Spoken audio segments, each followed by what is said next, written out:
So insurance agents have a tendency to simply give you a policy and they don't really explain what you have or maybe some important limitations or exclusions on your homeowner's insurance policy. Remember, your automobile policy is probably 4 pages long. Your homeowner's insurance is over 50 pages, filled with limitations, special provisions, exclusions, and a whole host of just pitfalls that you don't know about that is far different from your auto policy. So these are some important questions you need to ask your agent either when you're getting a new policy or if you're renewing your policy. So my name is Mike Keeler. I'm a licensed public adjuster in Florida. And public adjusters are supposed to be experts in policies. So we do know what we're talking about. Not every public adjuster, some are more proficient than others. So let's get a little background knowledge on agents and insurance companies and their role and relationship together. So agents do get paid a percentage of the policy, all right? And if a company, insurance company, wants to increase the amount of policies in a certain area, state, county, wherever it might be, they will increase the percentage that they pay an agent to push their policy. So, yes, insurance agents are an extension of the insurance company. Yes, agents try to protect the insurance company. Another major reason why is because agents are judged. There's a criteria to where they can earn more money, okay, based on the amount of claims filed by their policyholders. Let me give you an example. Let's say you had an insurance agency in Jacksonville, Florida, and you had 1,500 policyholders. They're your clients, they renew policies, they may call you for asking for new, some people leave, some people come back, so around 1,500 every year. If those numbers fall below a certain threshold for the amount of people filing claims, the insurance companies may give you a little extra kickback, a little bonus, if you will.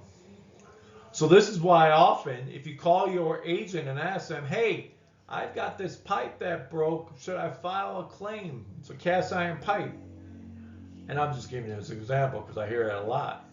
Agents will tell people, try to discourage you, even tell you, like in the case of cast iron pipes, no, there's no coverage for that. It's not covered. So agents are there to protect the insurance company. Agents are there to try and increase the policies written by the insurance company. So they're somewhat like a salesperson. So let's get into some of the most important questions you should be asking your agent. Number one, now this doesn't matter where you live, but it also is very important in Florida. Okay. Other areas as well where you might face high winds or pretty bad storms of some sort. So oftentimes in Florida, they have these special roof limitations in your policy. There's a company called American Integrity that does this, where they require that it has to be a named storm or else they depreciate it. Sometimes there's a chart that shows the amount of depreciation that can be taken from your roof based on the age of the roof. All right.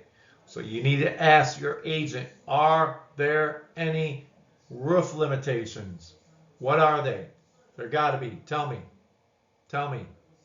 And then at the end of this video, I'm going to show you where you can try and see the clue to see if there are some roof issues or limitations or exclusions in the policy by a very quick scanning of certain pages.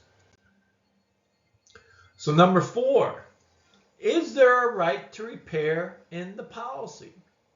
So if you're getting companies like Citizens, if you're getting a company like, what's the name? People's Trust, if you're getting a company like Security First, Olympus, some of these companies have what's called a right to repair, meaning they could bring their city contractors out to fix your house and your property. And you might say, well, that doesn't sound like a bad idea. Why do I care? Yeah, you know what? Bring them out. Here's what we have found in the past when we've had to sue these type of companies and sue these for, now when we sue them, it's called a breach of contract, okay? Because they're not using the same like kind quality materials. More importantly, too, the labor and the people doing the work is shoddy. We have caught companies and have found out companies have used materials. In other words, taken drywall from somebody else's house and put it into somebody's house as new under this right to repair. So they use crappy contractors who use crappy second-grade materials and often fail to make you whole. In other words, the workmanship is sloppy and poor. You need to find out from your agent, is there a right to repair in the policy? Have them, they can scan the policy. So when you open up a policy, at the top, there's an area where they can put right to repair. And it can search the document, search the policy, or you do it yourself if you get a copy of it and see what they have for you.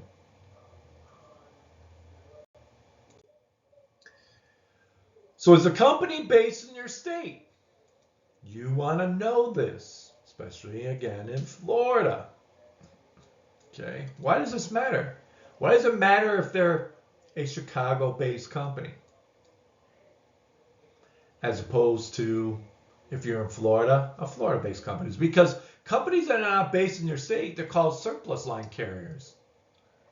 Okay, surplus lines.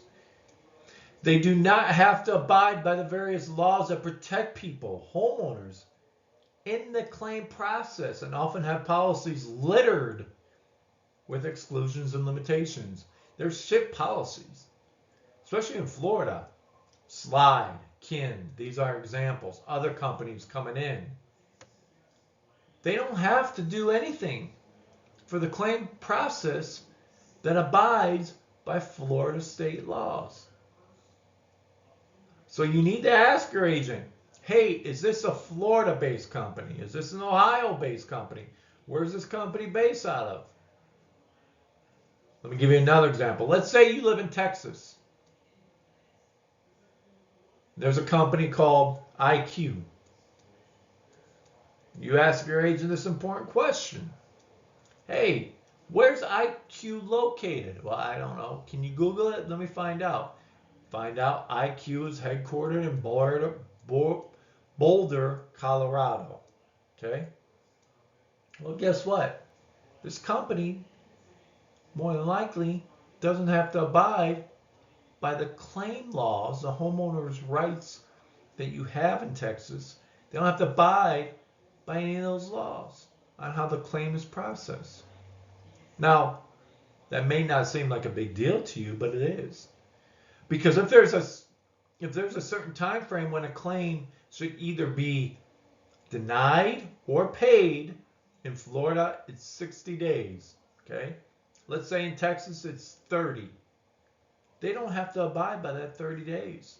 They could take 6 months. And there's other issues too.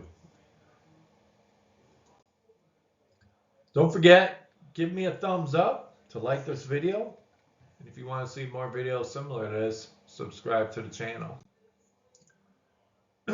So you also want to ask this. Do I have replacement cost coverage? Now, this is going to be able to give you the full value of your property. Versus if you only have what they call actual cash value. So let's talk about this example. Let's say your house gets burned down in a fire. Under cash value, actual cash value, the insurance company will pay you X amount or the policy limits less any depreciation. Now, I don't want to go into every small detail, but like in Florida here, you might be protected. There's something called value loss policy that you could be protected by this, but in other states you may not have the same thing. So also, obviously, for a lot of people have replacement costs when it comes to personal property. So under replacement costs, you can have the ability to recover the depreciation for full value. But for replacement costs on your policy, let's just say you had a couch that you paid 5 years ago, you paid $1,000, and you found out now that it costs $2,000. Okay. Let's say the insurance company took $400 in depreciation, so that's $1,600. $1,600, no matter what, will be the amount you pay, whether you have actual cash value or replacement costs. But Mike, wait, they're supposed to pay the $2,000. They will pay the $2,000 of what it costs now. Okay. Once you show them a receipt that you have purchased this product, and then they can see what the cost is. So that's a catch. So it doesn't matter which coverage you have, they will always pay the amount less depreciation. If you have replacement costs, then whatever that difference is after that amount, as in this example, they pay you $1,600. It's going to cost you $2,000 to buy a new couch. You buy the new couch, you send the receipt, they should give you the $400. But you also have in your policy a time frame on when you can do that. And usually that's 180 days. Again, usually. Doesn't mean that's like that for everybody's policy, depending on what state you live in, so on and so forth. So number one, you need to ask your agent, do I have any type of water damage limit? The most popular is the 10,000 that we see, or a water damage exclusion, meaning absolutely no coverage whatsoever. Often insurance companies will sneak in water damage limits or exclusions, but the agents never tell people. So usually these exclusions are with older homes. And again, like I mentioned, agents almost never tell people they have a water damage limit or exclusion. Why? Because they'll know that you'll leave and you won't want to use them and you'll go to another agent. That agent may not tell you either because nobody wants to lose business. So let's take a look at where you can find some of these hidden limitations or exclusions. All right. You can sometimes find it here. This is your declaration page.